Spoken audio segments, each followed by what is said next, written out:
Welcome to John Talks Indian Cinema. I am your host, the Indian Cine-MANIAC, back with another 10-ish to 20-ish minute review. Okay, so before I get to my review, I wanted to talk about two things. The first, as of this recording, Robert Redford has died today at the age of 89 in his sleep. And I'm a big fan of Robert Redford for a lot of reasons.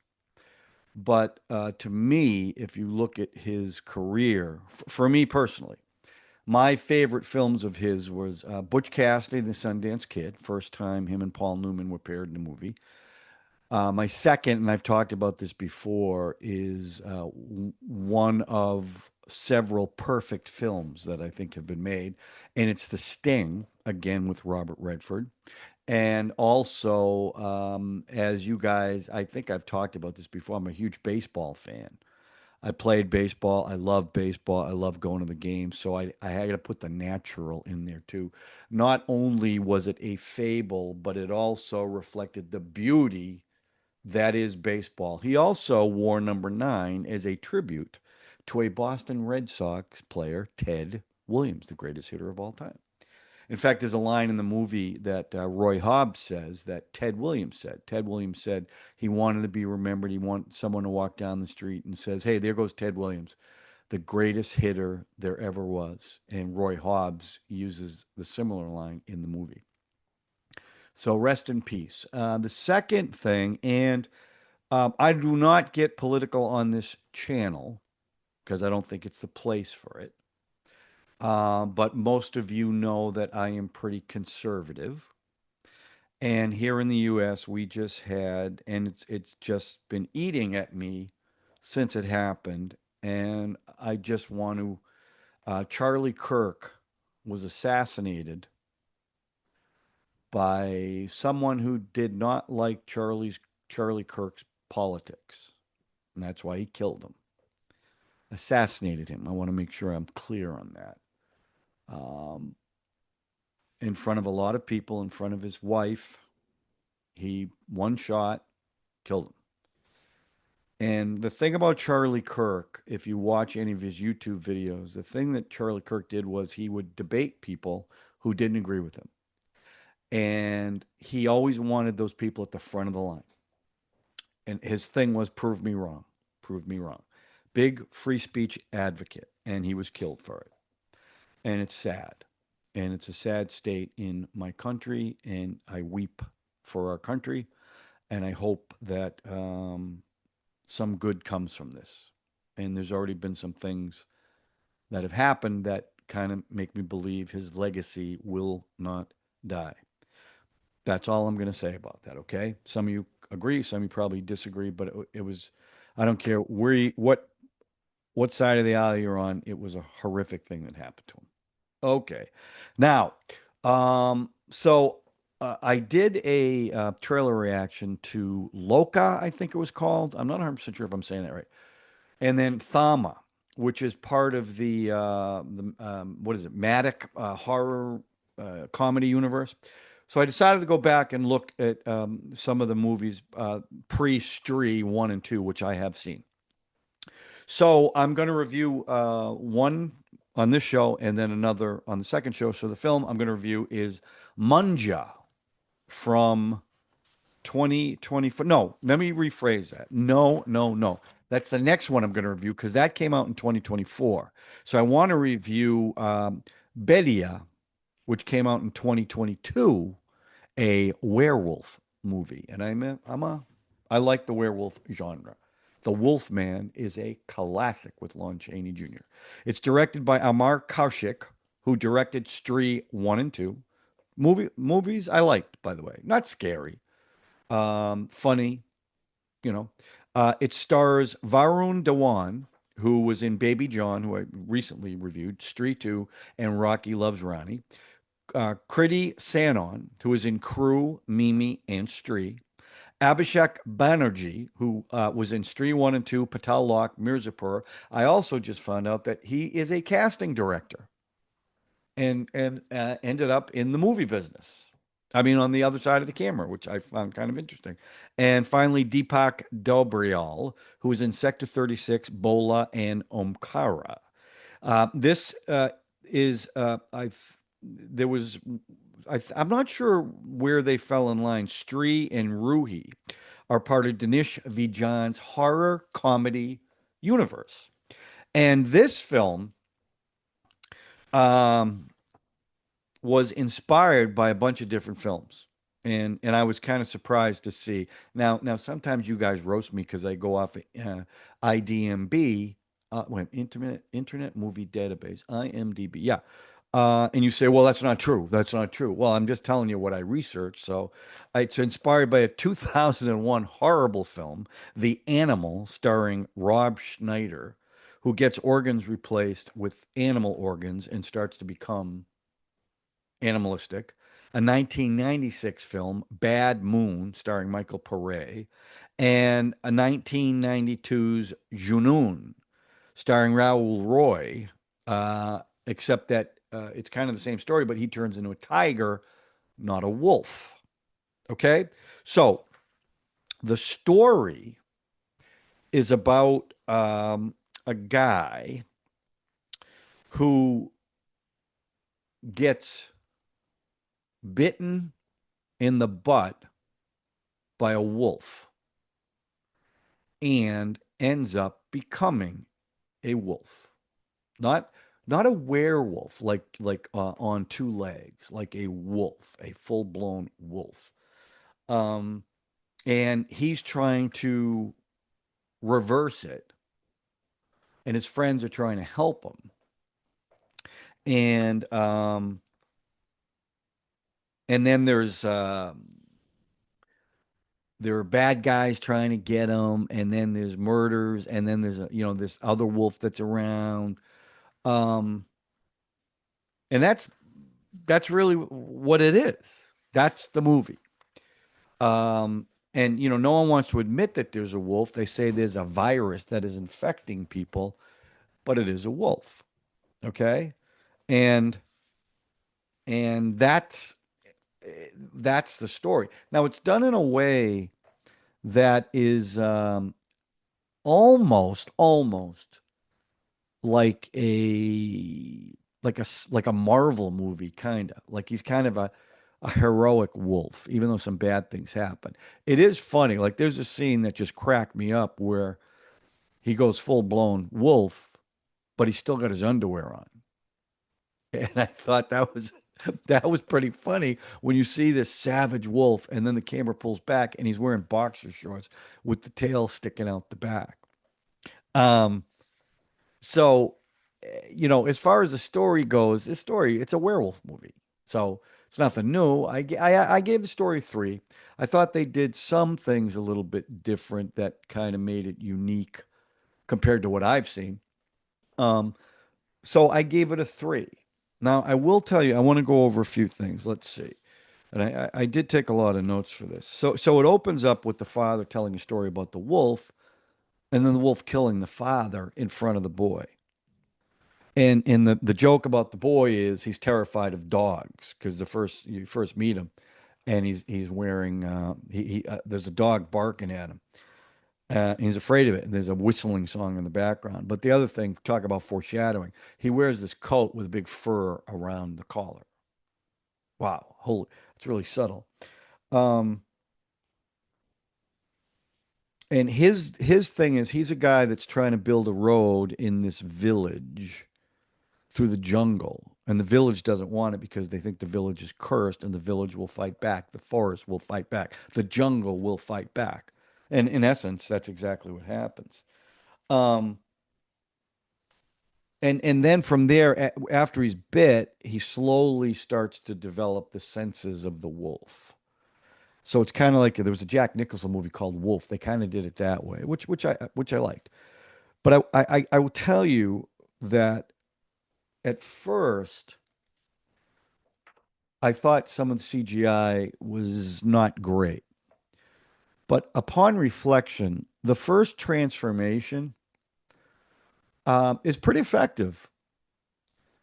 There's a lot of CGI compared to other werewolf movies that I've seen. But the bones cracking as his body is expanding, the obvious pain that he's in, and the first transformation takes a while. It's not a short scene, and he plays it really, really well. I also liked when he was not a he wasn't a wolf, but he was like in between, and he had pointed ears and fangs and red eyes.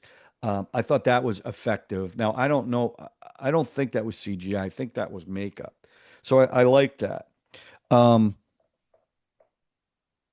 you know, in the humor comes with his friends, Jana, who was in Stree, same character, Banjari, and the other guy, Panda, I think his name was. Yeah, Panda. They're funny because they see at one point they actually see the transformation and they're freaking out, you know, like he's gonna kill me, he's gonna kill me. But it's always tongue in cheek. It's funny. And Sriti, that's the name, right? Sriti. I'm sorry, Kriti plays a doctor. Now, I will say, and you know, it's 2022, so I'm not going to spoil anything. Um, when there is a second wolf identified, you figure out pretty quickly who it is. It's her. That you know, and when they finally reveal that, it's like, oh wow, that's so shocking. I can't believe it's her. So that was no big surprise, but she was good too. And what you find out is she's trying to protect the jungle, so she did bite him to kill him. But as she met him as a human, she kind of fell in love with him, and that's the story. And I will say, so the wolf effects, although a little CGI-y, you know, I thought they were pretty good. I thought the wolf was actually pretty good. And that, you know, there's a big climax scene where the both of them, he goes to save her as a wolf. They're both wolves, and he's going to save her. But the thing that I really found, really, like, I couldn't believe I was reacting this way. Towards the end of the film, she's mortally wounded, and they manage to get away and go to like this cliff, and she's got blood all coming down, and he's trying to console her. These are as wolves, mind you, and it was actually kind of a touching scene. But then she sacrifices herself. She just rolls over on the cliff, and you see her falling down in the trees. It was a very touching scene for two CGI wolf characters. I was like, wow. So yeah, it was funny. It wasn't really scary. Um, I thought Varun was good in this, and as the wolf and as the like in between, he was good. Um, and I thought that his two friends were funny, and they were actually the comic relief in the film. But it was good. I actually liked this. I actually liked it pretty good. And at the end, they all show the after credit scene, and they do that in these films. The two characters from Stree shows up, Vicky from, and it's kind of setting up Stree 2. So yeah, as far as the performances go, I liked all the performances. For this type of film, you got to have a good lead, and I thought he was good. I thought Sriti playing the doctor was good, and the two friends were good. And also, there was another character. What the hell was his name? There's one I don't have in here, but he was good. No, it wasn't. It was his friend that I couldn't find his name. That's what it was. The other friend. I thought they were all really good. I gave the performances a 4 for the type of film it is. So keep that in mind. All right. Now, as far as the music goes, and there was a lot of it. I actually liked the music. It wasn't crazy musical numbers, although there was one big one. But like the first song, they're driving in a car, um, going to this village to get the road, and it's Baki Sab Thik. But one of the lyrics is, "Could you please pull over so I can pee?" Because they're in the car and it's long the three friends. So I thought that was kind of funny. Now the second song, he's already been bit, and they're at this music festival, and he's having, he's having these things going on with him. So they have this big um, musical number, and it's "We Die Every Single Day." Um, and the first thing the doctor says to him, because he's on medication, "Don't drink," and he gets drunk. And the song is "Jungle Mind Khan." And during the song, he starts to howl. So You see what's going on here, right? The third song happens after his first transformation, where he wakes up like by the water and he's just in his boxer shorts. He's walking around the village in his boxer shorts. That's the third song. The fourth song is about the animal, about the village and trying to discover the virus because now there's an outbreak of the virus because the wolf killed somebody, and it's go go virus. Um, they're trying to tell the city not to panic while they hunt the wolf. So this song is going on go go virus. The fifth song is a love song as the love builds between Bash, Bhaskar and Dr. Anika. And you know it's a nice love song. You don't belong to me as a lyric in it, but the song is Apni Bana Le. That's a nice song. Now the sixth song is the big musical number, and it's during the credits, and it's called Thum Keshwari, and it's a big number, and Stree looks great in it, and it's a big number with the whole cast, and it's a big musical number. So the music I enjoyed. It didn't like break the story to do this number. It kind of fit with everything they did, so I gave the music a 4. And so now overall, my verdict, I gotta, I enjoyed it. I liked it. I thought I really liked everybody in it. I was kind of curious what was going to happen to him. And I would like to say, and I saw him again. I think it was in Stree 2. He had a cameo in it. But I'm going to give the movie a 4. That's my final verdict. So I like this, and looking forward to watching Munja also. Okay, so that's what I think about that. Okay, now let's do John's recommendation.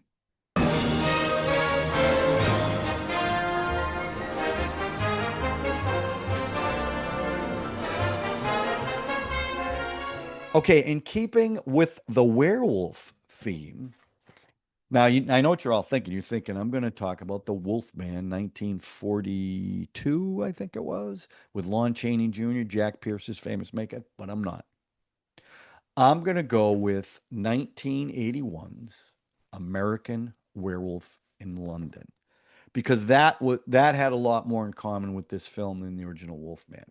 It was directed by John Landis, who also directed Blues Brothers. It starred David Naughton, who you might know in TV from his Dr. Pepper commercials. I'm a pepper, he's a pepper, you're a pepper, she's a pepper. Wouldn't you like to be a pepper? Be a pepper, drink Dr. Pepper. That was David Naughton. Griffin Dunn, who's come now as a really good director, and Jenny Agutter, who was beautiful in this.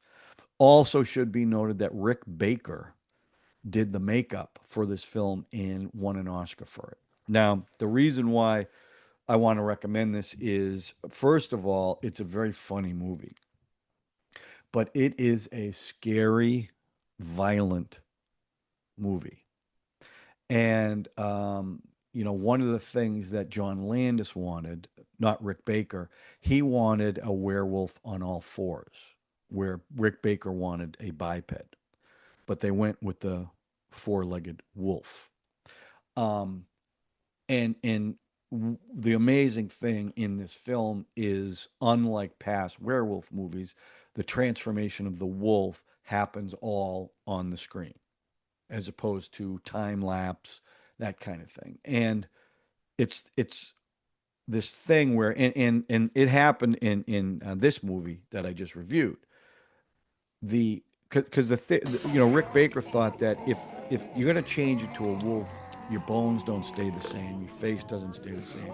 So your bones are changing, your muscles are changing. He said it must be an incredibly painful thing, and he shows that, and the snout comes out, and he'd flip it on his back, and you see him on fours, and in the background, Bad Moon Rising is playing, and it's just a scary, like a car wreck where you can't take your eyes off the scene as it's happening. And a well-deserved Oscar, I might add. Now, when you look at transformation scenes, they are much more in line with what Rick Baker did in this film. but it's a great movie. Griffin Dunn is really funny, and as you know, he survived the attack, but he keeps coming back as a decomposing corpse, kind of as his confidant, David Naughton's character. But it's a great film, and if you have never seen it, check it out. It still holds up to this day. But that's my recommendation. So if you want to take a look at that, please do so. Okay. Now, as always, if you're new to the channel, please subscribe, hit the notification button, hit the like button. Right now, I'm at about 1,640 subscribers. A little slow down a little bit. I got to get that viral video going, but we'll get there. But I do want you to know I appreciate you guys continuing to support the channel, continuing to give me recommendations on both trailers and movies and even songs now. I did one of those, and I appreciate it. So keep them coming. I got a long list, and I'm trying to get to them. I watch a lot of films in a week. So I am doing the best I can. All right. So that's it. We'll talk to you soon on John Talks Indian Cinema with a trailer reaction or a 10 to 25-ish minute review. Thanks for watching, everybody.